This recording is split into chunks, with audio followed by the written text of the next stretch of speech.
Luis, I want to wish you both a lifetime of happiness. Many thanks, Cooper, but at my age, I settled for 10 good minutes. Congratulations, you beautiful bride. Isn't she? I picked out the dress myself. I'm Lucia Pedrosa. My late husband, Carlos, was Luis' older brother. I remember the name. He was a great man. Have you met my son, Carlos Jr.? Yeah, we've seen each other around. Excuse me, cousin. The boat's waiting, Papa. Yeah, 1 minute. Why don't you follow us to my yacht? I'd like to discuss some business, and then perhaps my son would allow us to have one glass of champagne before we leave. Shall we? Oh, this is a good day. Freeze! Miami Vice!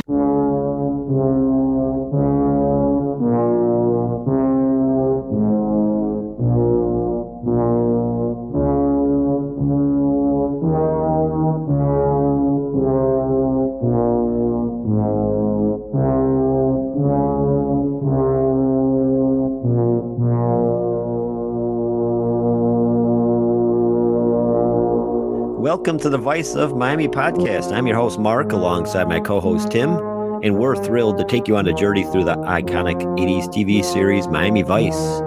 Each episode, we delve into the gripping world of detectives Sonny Crockett, Enrico Tubbs, and the entire Vice team, reviewing every episode and uncovering the dark storylines, unforgettable guest stars, and the electrifying music that turned Miami Vice into a cult classic. From trivia and fun facts to the occasional goof, we're here to provide a fresh and engaging perspective, whether you're a longtime fan or new to the series. So sit back, relax, grab your favorite beverage, maybe a witch's brew, and join us on our show number 106 as we explore season 5, episode 10, To Have and to Hold. And this is our, I guess you could say, iconic, maybe, Tim, our long anticipated Halloween episode. Our epic episode. It's epic. We'll call it not called classic, epic, long, critically acclaimed. Hopefully critically acclaimed, we could say that.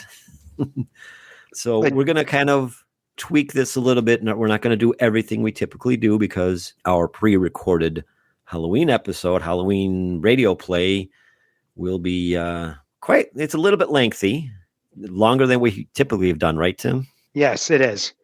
Yeah. But people enjoy it. Yes, hopefully you'll enjoy it. This episode was written by William Conway and directed by Eugene Corr.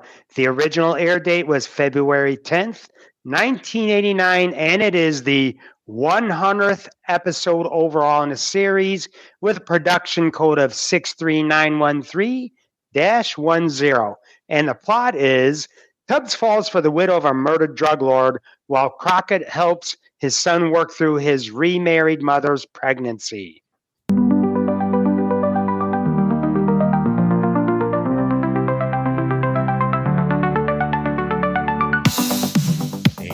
Getting right into our discussion portion for this episode.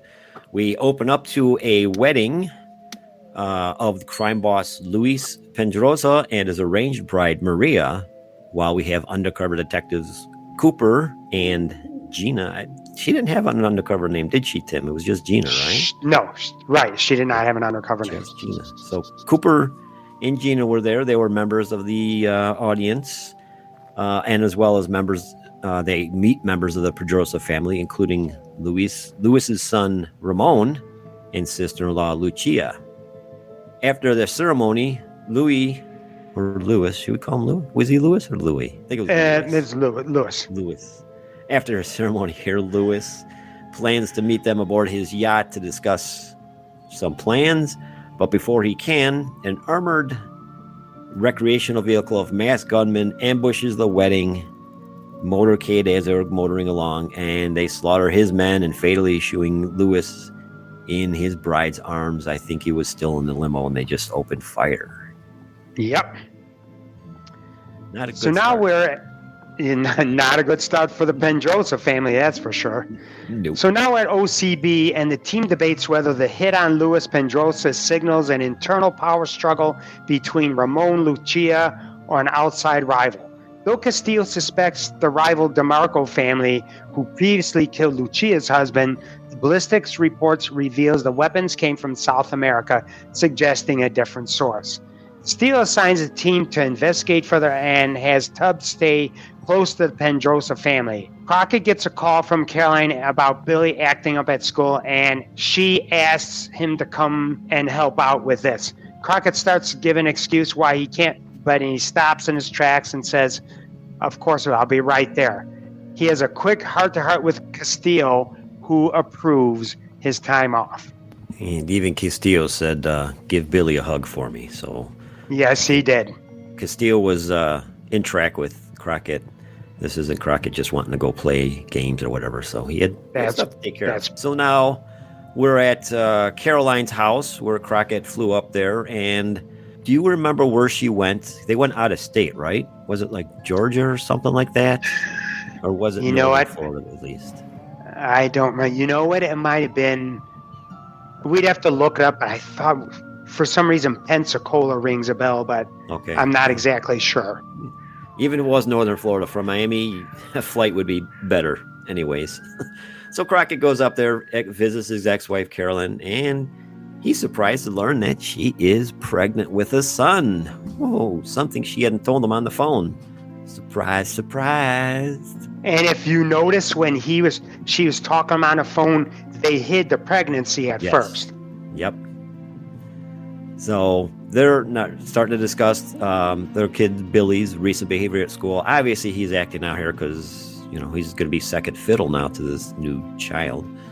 Crockett suggests, obviously, it's going to be from the news of the new sibling. She gets a tad PO'd that Crockett thinks they should have talked to Billy on the changes. And then the conversation turns emotional with Caroline breaking down in tears. Kind of this back and forth blame game and all that. And Crockett kind of acquiesces and promises to talk to Billy about this. So now we move on to Luis Pedrosa's funeral. Maria confides in Cooper about her arranged marriage and her hope that love might have grown between them. Later, Ramon tells Cooper about an incoming shipment and instructs him to negotiate with DeMarco's top enforcer, Tony Marotti, to bring DeMarco's muscle over to their side. However, during their meeting at a restaurant, a female assassin suddenly guns down Marotti, forcing Tubbs to shoot and kill her in self-defense. The DeMarcos have been pursuing a partnership between our two families for years. My father was too stubborn to even consider it. So they killed her? Perhaps. My father had many enemies, Mr. Cooper, but I have no time for vendettas. They're bad for business. This is an enlightening view. I thought you'd feel that way, especially when I tell you that I'm expecting a large shipment of top-quality product. I want you to move it for me. That's what I'm here for. First, I need your help, though, in ensuring against future unpleasantness with the DeMarcos. I'd like you to arrange a meeting with their top shooter, a gentleman by the name of Tony Marotti. You'll offer him a deal, he'll accept. When their muscle comes to our side, I can negotiate from a position of strength. And we'll get on with our business. Absolutely. Cooper here confronts Ramon about this ambush that occurred at the restaurant.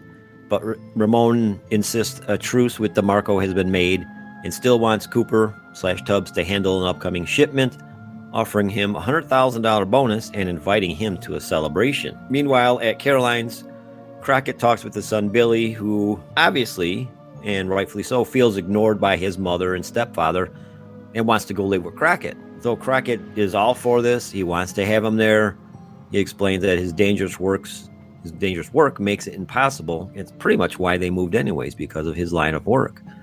Mm-hmm. He assures Billy that his family loves him. Caroline loves him, Crockett loves him, and even his stepdad loves him, prompting Billy to lash out, believing no one truly wants him around. Another quick scene, and I think this is at Ramon's. Lucia here gets disgusted at Carlos Jr.'s lack of interest in taking over the family business because his father was killed for the business. He just wants nothing to do with it. He wants out, and she's not having anything of it. And she was also mad at him because he was eyeballing the new widow, who was sunning herself. So now we're back at Caroline's, and Caroline suggests putting Billy in therapy while Crockett insists he just needs more time with his son and promises to take a month off of work for him.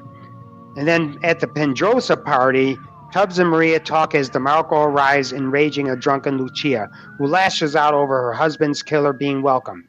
When Lucia refuses to back down, Ramon slaps her, prompting Maria to ask Tubbs to take her away from the chaos.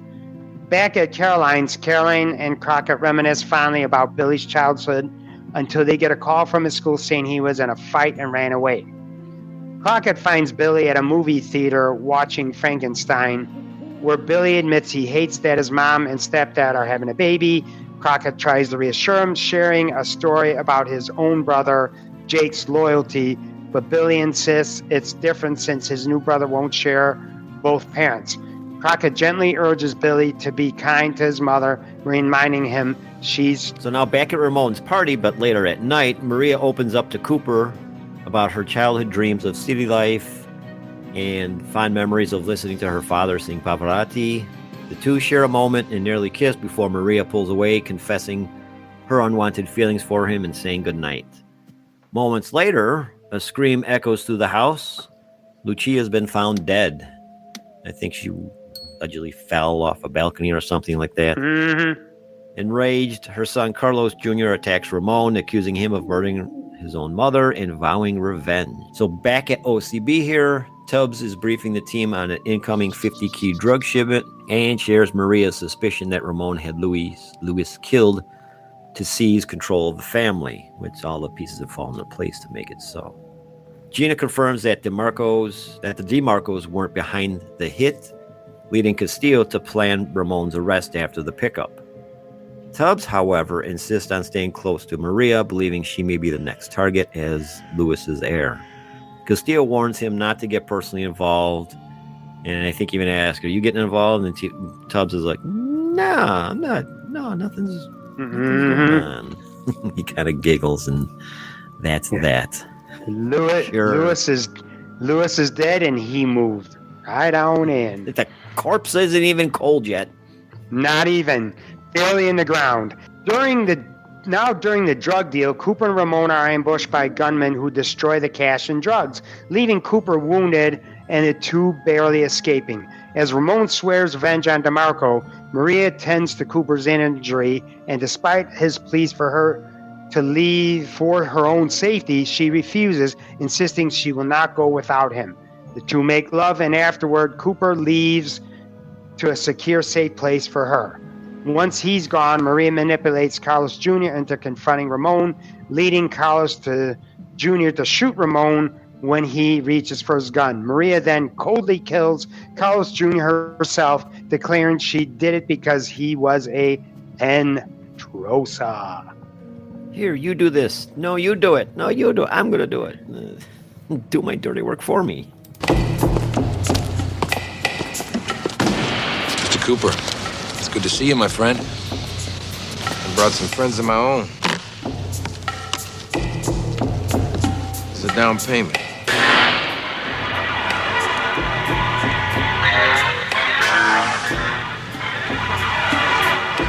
So we can cut the talk and get down to business. You New Yorkers are so pushy. I like that. Go ahead, have a taste. I'm sure your customers won't be disappointed.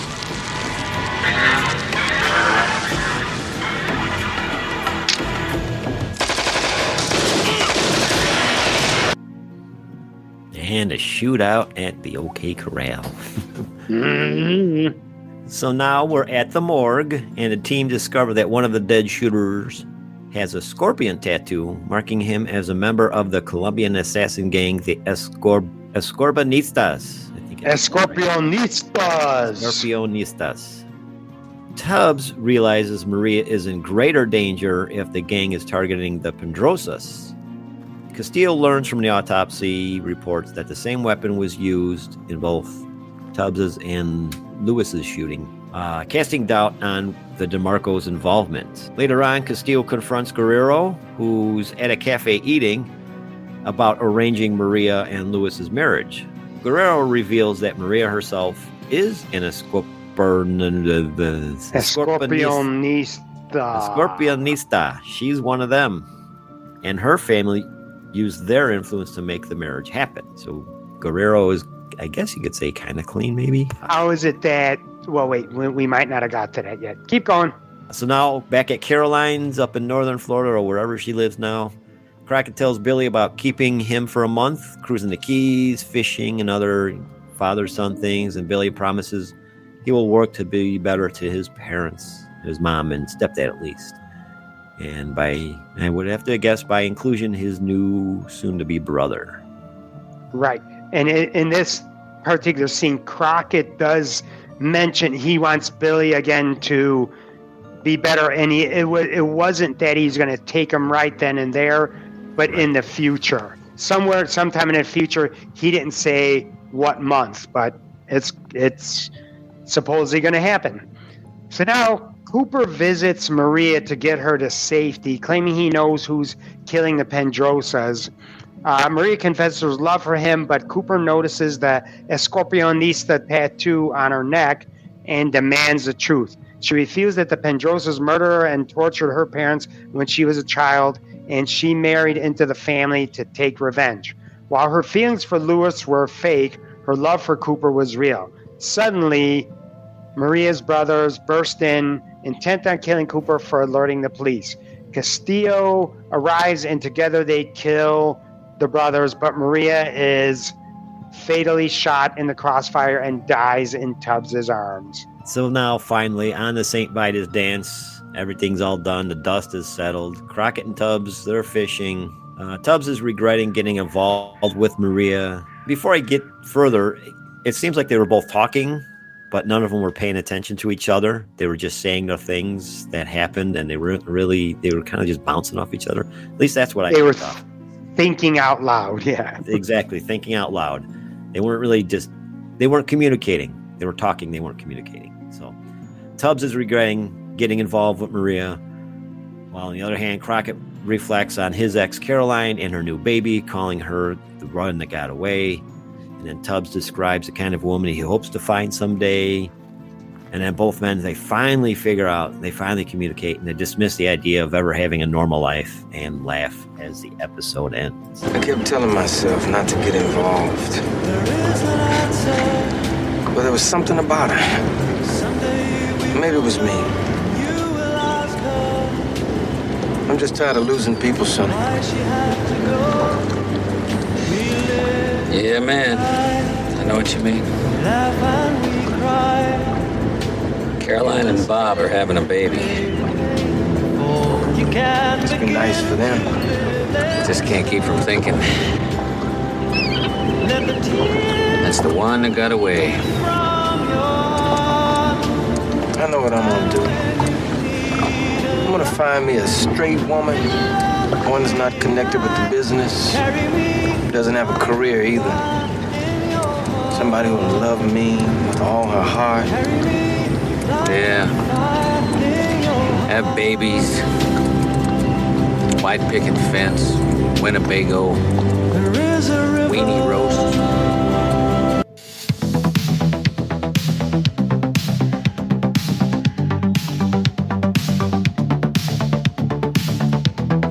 Quickly covering the ratings, IMDb gives us 7.4. Tim, what do you think about this episode? You know, it was a decent episode that had all the makings of a double cross within the drug families.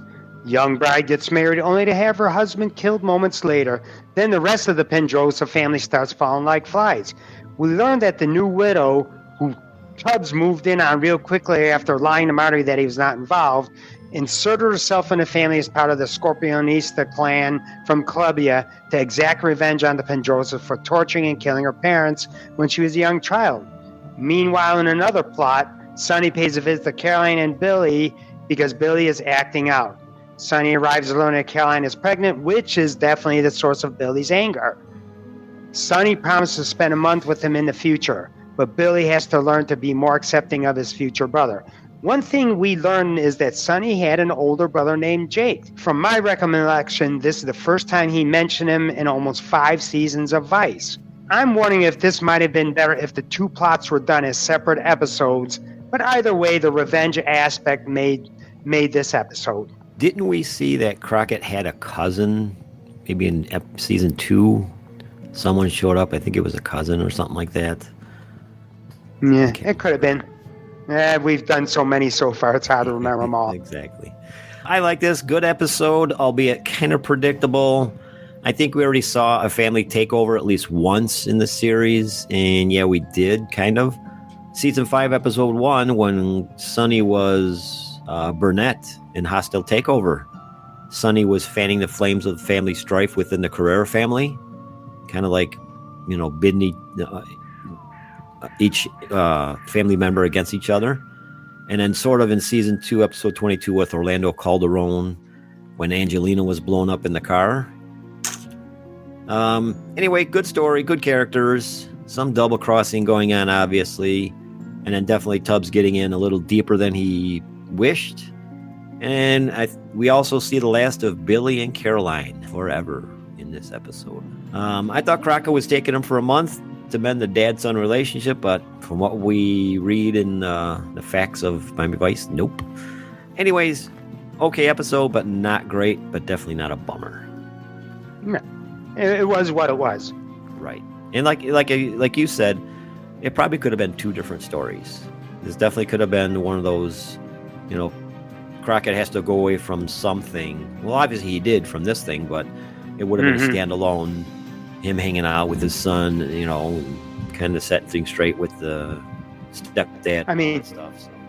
The only thing is that it wasn't, then it wouldn't have been, if they did do that, it wasn't like staying true to form, that there was some type of crime fighting aspect of it, but it could have been something, you're in the last season, take a break so you could do a deeper dive into character development of Sonny Crockett and where that could have led from there. Right. Personally, I think Billy turns out to be a punk ass in high school and gets his ass kicked every now and then, gets into drugs.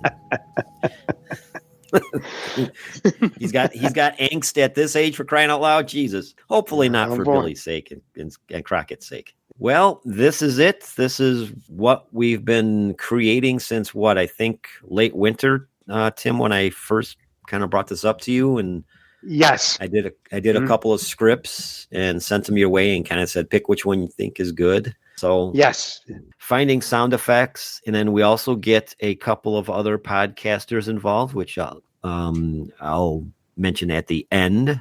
We'll give a little introduction to them. First and foremost, I did not really write this. I know the destination, I just don't know the route to get there. So yes, I have AI help, and Tim knows that too. And I definitely tweaked it. Tim had threw some ideas out there too. So, it's definitely tweaked from what AI suggests. Just a disclaimer on that. But this is going to be in the style of a radio play back from like the 40s and 50s, where, TV wasn't a big thing. So you'd gather around the radio and, have your popcorn, and mom would be doing her stitching or whatever. And dad would be smoking a cigar or smoking his pipe or whatever, and the kids would be chilling out eating popcorn and stuff. So, but go ahead, close your eyes. And if you're driving, don't close your eyes. Please keep your eyes on the road. So with that, this is like the last, I guess you could say, holiday thing. Maybe we'll do something for Christmas, but definitely not as big as what we got planned here. Yummy. That was a wonderful dinner, dear. Thank you very much, honey. Son, you didn't eat your vegetables. I'm sorry, Father. I'm just too excited. Tonight is radio theater night. Indeed it is, Junior. I'll head into the parlor and turn on the Silvertone.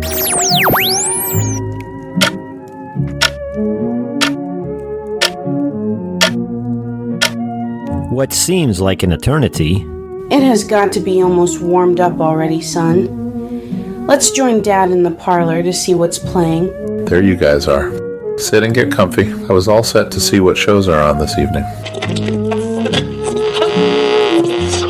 Official detective, dedicated to the men who guard your safety and protect your home. Your police department. Lieutenant Dan Britton, headquarters. Most witnesses to crimes are naturally excited, so their identifications of suspects are often open to question. Oh, goody, this is my favorite. No way, son. This gets you all worked up about robbers and criminals, especially before bed. Come on, Dad. Let's continue and see what else there is. And now let's look in on the Coopers. It's 3 days before Valentine's Day. Well, she's been hinting about it all morning, but George doesn't seem to notice. And now at breakfast, Liz is making one last try by arranging her toast crusts in the form of a heart. George. Hey, George. George, look at my plate. Oh, yeah, you should eat those crusts, Liz. They're good for your teeth. Oh, this is wonderful. Some love and romance, just my style. Something with heart. Yuck. You two don't know what's good. What else is on, Dad? How about this? Whatever comes on next is what we listen to. Okay, I guess so. I have our sarsaparillas. And I have the popcorn. See what is next, Dad. Hurry up. I have arithmetic homework. Camel presents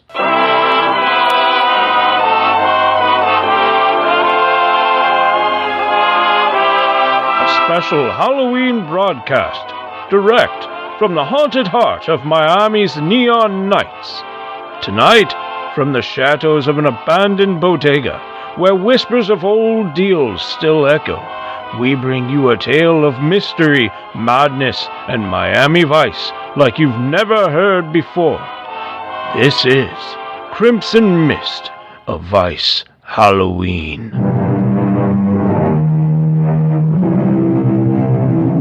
Brought to you by Camel. More spirits and ghost smoke Camels than any other cigarette.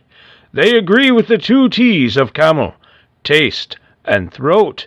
Mild flavor and no throat irritation. Choose Camel. Tonight, the only thing glowing may be the crimson haze from the alleyways, and the secrets buried deep beneath, a city that never truly sleeps. So dim your lights, grab your popcorn, pull your loved ones close, and listen well, for the Vice of Miami players will take you deep into the humid darkness of Halloween unlike any other.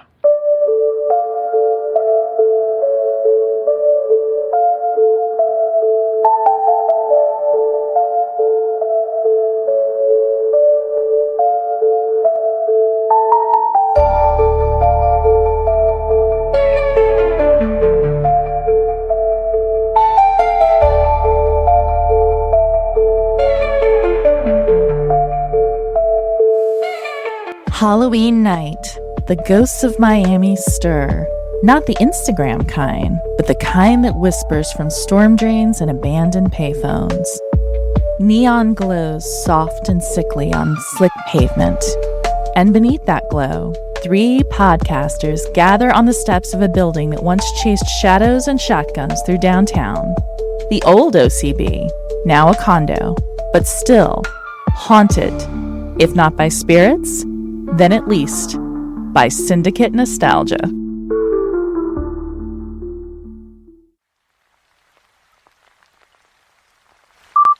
Welcome back, Vice fans. You're listening to the Vice of Miami podcast, Halloween edition. I'm Mark. And I'm Tim. And tonight we've got a very special guest from Vice and Easy.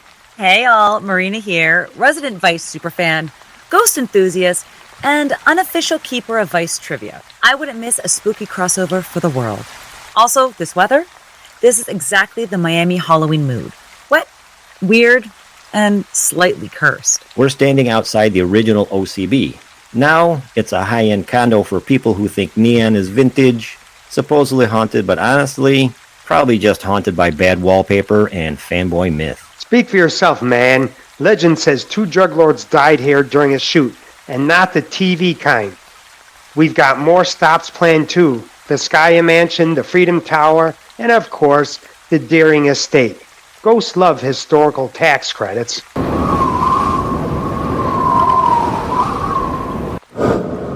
What the? Did you see that? Okay. That wasn't a trick of light, right? That looked like fog. But it isn't fog. Not really. The air shifts, cold, thick. Something is arriving. 2 things, actually. One smooth-talking and spectral. Graves, the mind behind Crimson Mist. The other, deadly and divine. Lady Mist, his partner in haunting and hallucinogens.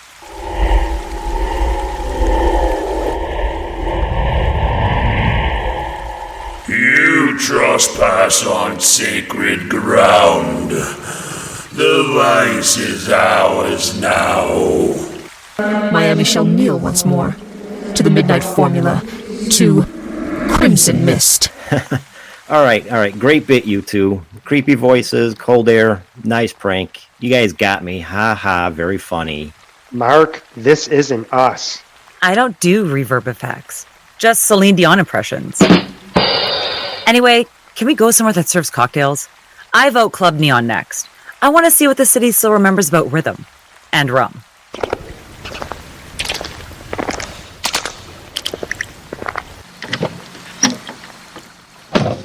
Our trio heads to a Miami relic, a resurrected 80s club called Club Neon. Not quite in the seedy part of town, but close enough to smell the neon decay. 3 floors, 3 themes, and tonight, not a soul.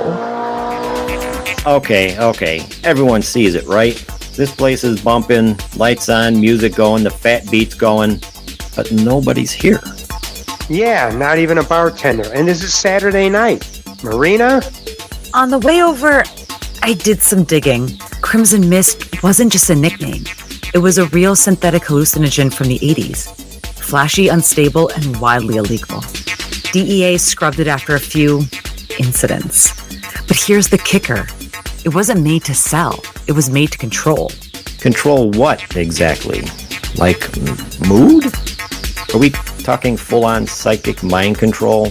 Both, maybe. Look, if this place is a memory loop, the ghost could be using it like a ritual zone, amplifying the formula. Did you see that? Saw it. Felt it. Heard it. We need to check the other floors. Tubbs used to chill upstairs. I think one level was Jamaican themed. Yep, 2nd floor. Rum punch, reggae, and questionable fashion. Want me to mix one of my old competition cocktails? Rum and regret? 1 bronze in Vancouver. Spice World?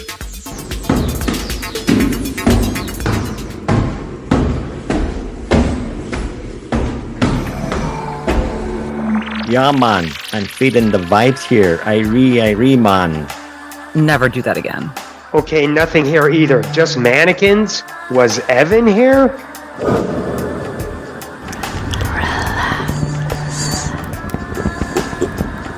Each floor is a pocket, frozen in rhythm, haunted by ghosts with unfinished business and perfect hair. The trio climbs once more.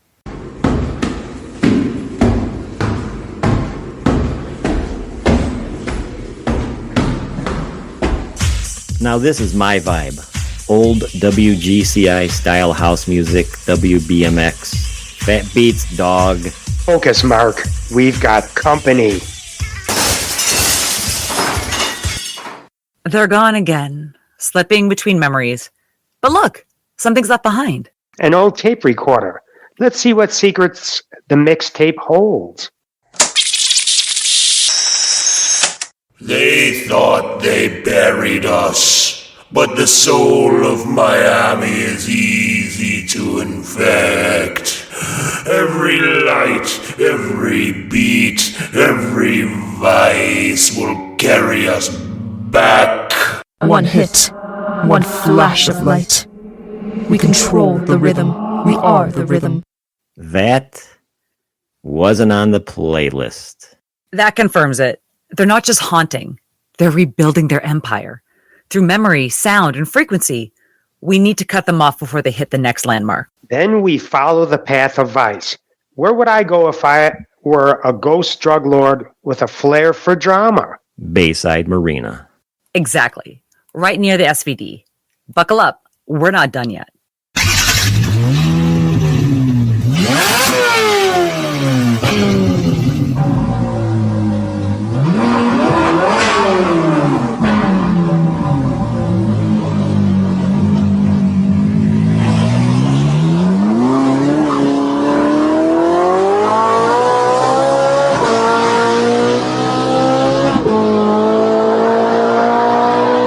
The streets glisten, the rain keeps falling, just enough to blur the lines between now and then. Our trio speeds down the Oceanside Highway, cutting through the ghost-soaked arteries of Miami. Destination? Bayside Marina, near the old St. Vitus Dance. A hotspot for drama, danger, and demons. They don't know what they'll find, but something is waiting. Guys, up there, you see that? That's not fog. That's him. I thought ghosts didn't obey traffic laws. You follow echoes, but you don't know the price of fame. Watch it. Stop.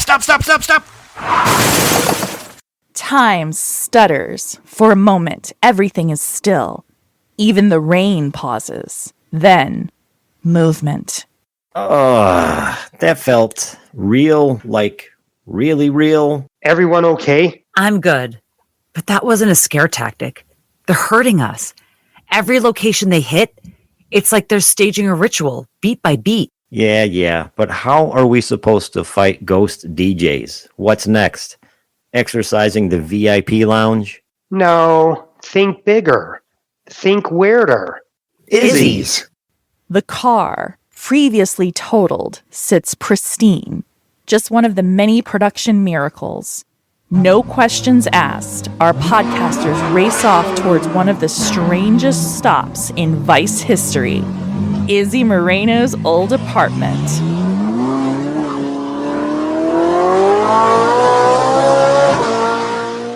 Izzy Moreno's apartment. Somehow untouched by time, eviction notices, or the laws of logic. The trio steps inside, past broken blinds, rusted hinges, and the faint scent of expired guava paste and cheap cologne. The walls remember things no tenant should. The floor creeps in confession.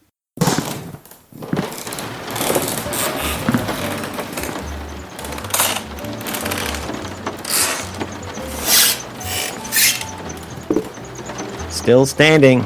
It still smells like Dracar Noir and regret. Classic Izzy. Ceiling fans driving me nuts. Also, check this out. Vials, scattered compounds, notes and chemical shorthand. This was allowed. Crimson Mist. Control through light and sound. They weren't trying to sell it. They were trying to broadcast it. Broadcast a drug? Through music? Exactly. Subliminal psychotropics. Turn a radio station into a ritual site. Make a club into a church of control. This wasn't about power. It was about obedience. Wait, look at this. An old TV's powering on. We were stars once. The city danced when we spoke. Now we'll speak again. And Miami will kneel. Much like when the Yakuza is in deep thought. Okay, that's unsettling. She mentioned the Yakuza. That links directly to the Rising Son of Death, and that episode was shot at...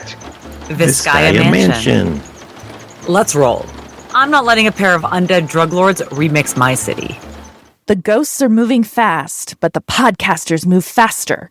The race to stop Crimson Mist enters its final act, and the next stop is Vizcaya, where the past never stays buried, and the architecture has a body count.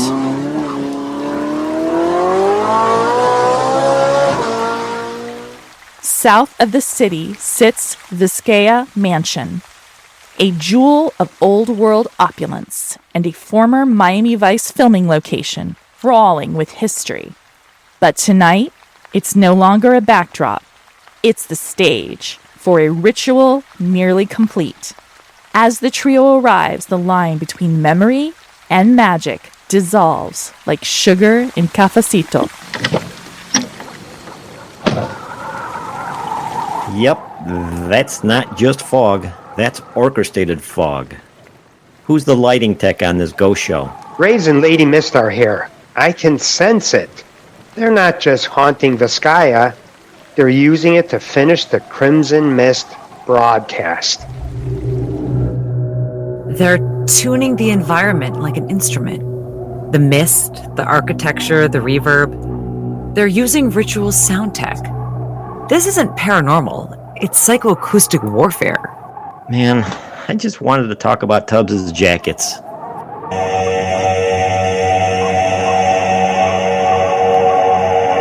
We gave this city its rhythm. Now it dances for us again. One more beat, and the city is ours.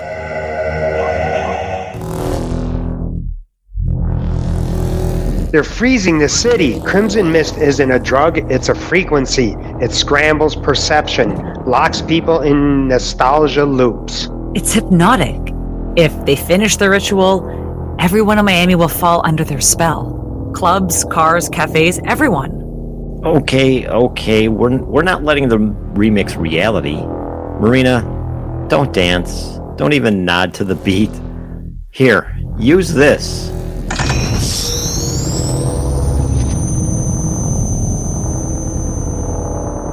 Mark, did you just give us proton packs? Yep, Vice Busters, baby. I don't know how they got here. Just lean into the magic and remember, don't cross the streams. Okay, this is beyond copyright infringement. But fine. Point and shoot.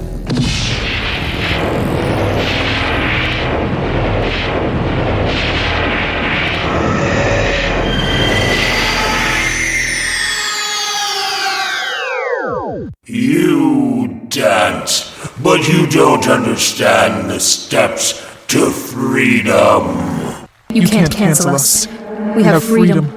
We're in every echo of this city. That didn't finish them. They slipped away again. But they're losing grip. They need one final location to complete the broadcast. They kept saying freedom. What if, they mean the Freedom Tower?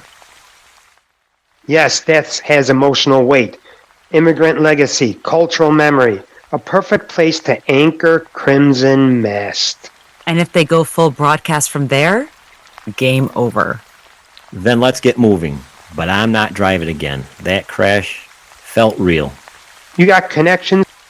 Anyone who can get us there fast? You want speed? I've got a guy.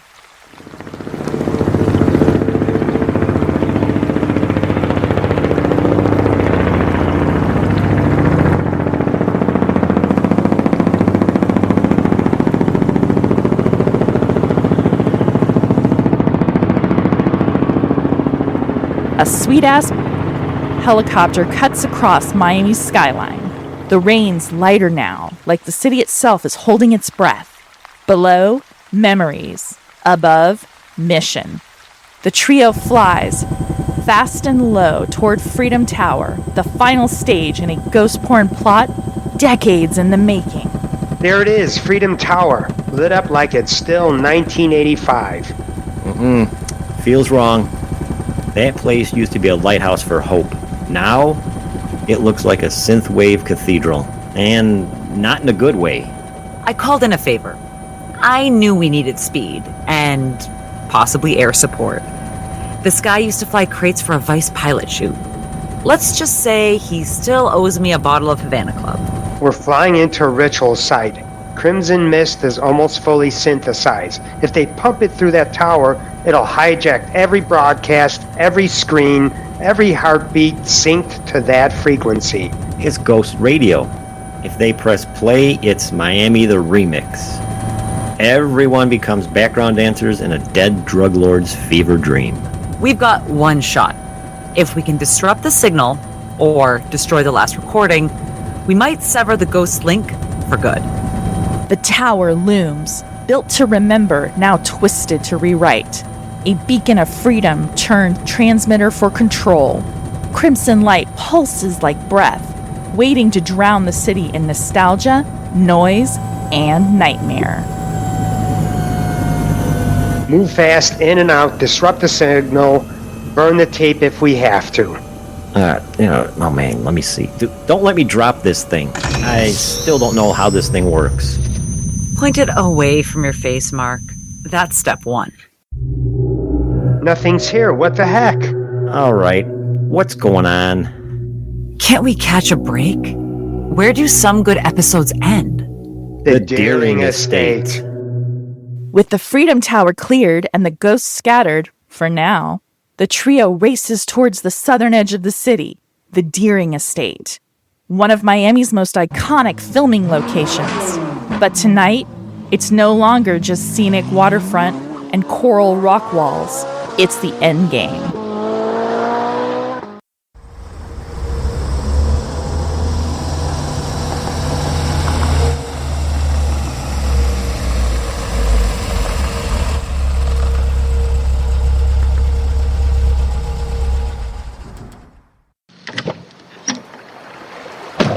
This place always gave me the chills, even before the ghosts.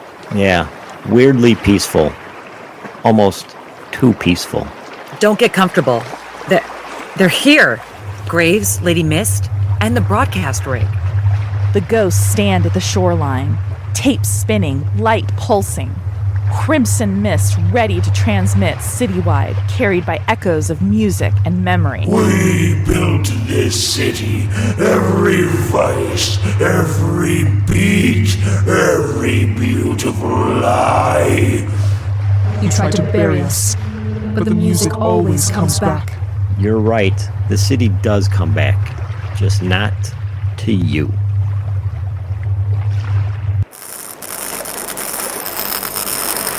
They're tying the final ritual into the bay. It's feeding on memory, on history. This is the anchor, the tape that started it all, the source of the loop. Time to rewind their little mixtape of misery.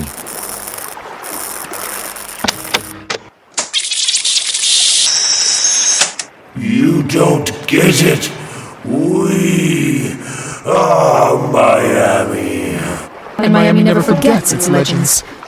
No, it remembers, but it moves on.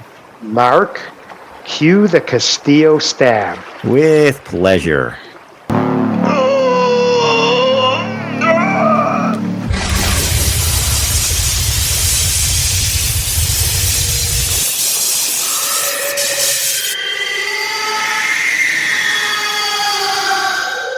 We want God. Vice never dies.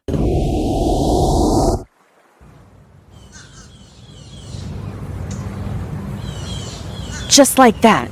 Silence. No pulse, no mist. Only the sound of the ocean and the sun rising on a city saved from itself. All right, we did it. Crockett would have had a cooler line, but hey, I'll take it. I gotta see the OCB chase ghost and shut down a spectral remix of Miami's Darkest Decade. Best Halloween ever. Let's not do it again next year, though. Maybe something simple, like zombie pastelitos. Now, can we go to La Carreta and get some cafecito, some pastries, maybe some of their fresh empanadas?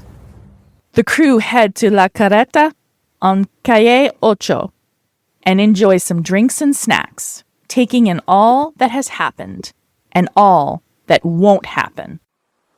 This was the Vice of Miami Halloween edition. Crimson Mist is history. The city's safe. For now. It sure is. The only other thing that disrupts the city is spring breakers. But hey, kids will be kids. Keep the Vice alive, folks. And keep your tapes labeled. You never know who or what is listening.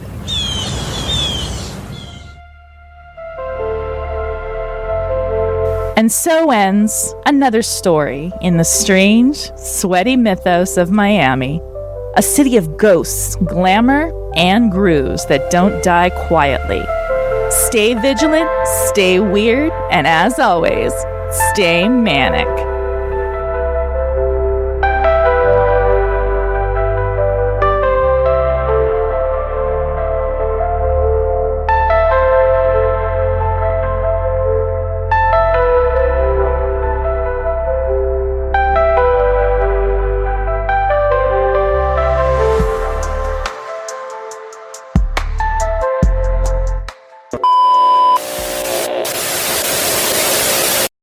Well, that's that. That is our Miami Vice Players episode of The Crimson Mist.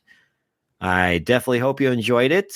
But Tim, did you have fun recording with Marina? We did that, early August, I think it was, late July, early August probably, I think, right? I don't remember. sometime in August, yes. Yeah, and we're end of October, kind of the endish October now, so a lot of work went into this, and then we reached out to another podcaster from Manic Movie Monday podcast, Erin. She was in our Christmas one last year, and her and Hillary and a slew of other co-hosts, they pretty much cover movies, predominantly horror and slasher type movies, but they'll occasionally cover, comedy movies and stuff like that. But she was the narrator. And then we have a new one, James Bader. He was from NeverTell Audio. It's a story anthology, I guess you could say. His is all completely original. He doesn't use AI. I've listened to a couple. He's only got like 5 or 6 out now. He's working on more. But let me play you his clip really quick, his introduction here. Hi, I'm James, the creator and writer of NeverTell Audio. It's a horror anthology that you can find on YouTube and soon coming to all podcasting platforms. I had the privilege today to play the announcer in Graves. Thanks for having me, guys. Thank you, James. And thank you to everybody, Marina, Aaron, and you, Tim, for playing along. We hope you enjoyed this. Please go follow them. We'll definitely put their links in our show notes and all this on how to find them. Marina, does Vice and Easy. And again, James, he's like 5 or 6 episodes in, but he's still creating more. So he's just starting out, and he's pretty awesome at that. So thank you to them, right, Tim? Yes, thanks to everybody. Aaron, James, Marina, you made this a fun episode for us to do. Yeah, I definitely had fun doing it. And like I said, maybe we'll do another Christmas one. We'll see. Maybe we'll bring back the special elves from the Sopranos world. So thanks to all of you for tuning into the Vice of Miami podcast. We hope you enjoyed our look into the world of Miami Vice. If you love what you heard, please leave us a review on your favorite podcast platform. It really helps us out.